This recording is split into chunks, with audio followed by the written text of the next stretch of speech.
Hello guys, what is up? Today I will be showing you my two Lego guns that I've made. They also both have attachments. So the first one here is obviously a pistol. And yeah, keep in mind these don't actually fire, either of them. But I am hoping to get to a working Lego gun in the future. So let's just get into the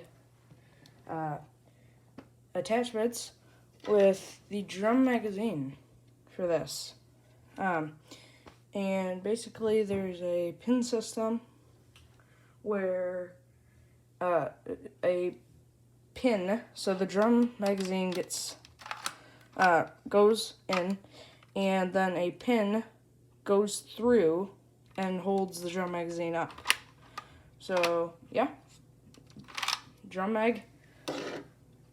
We also got a suppressor for this gun. So you just put it on like this, and then to support the suppressor and kind of lock it onto the gun, you put this little thing on here, which is basically it's a light and it is a stabilizer. So yeah, that's a suppressor. And then we also do have a scope for that gun.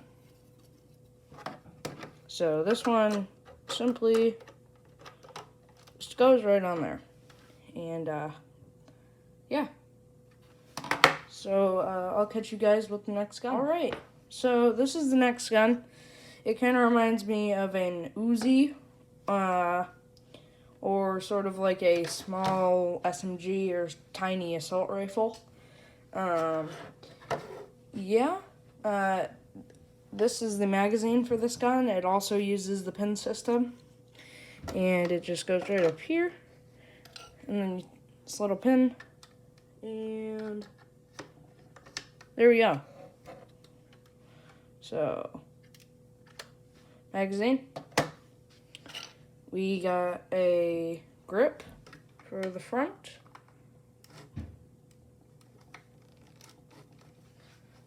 And then, finally, we do have a scope right here. And the way to put this on is you take this off, put it in, and then kind of hold it there and put this on. And now it can't come off. So, yeah, and I will give you a view for this one. So, yeah, hope you guys enjoyed the video, and make sure to stick around.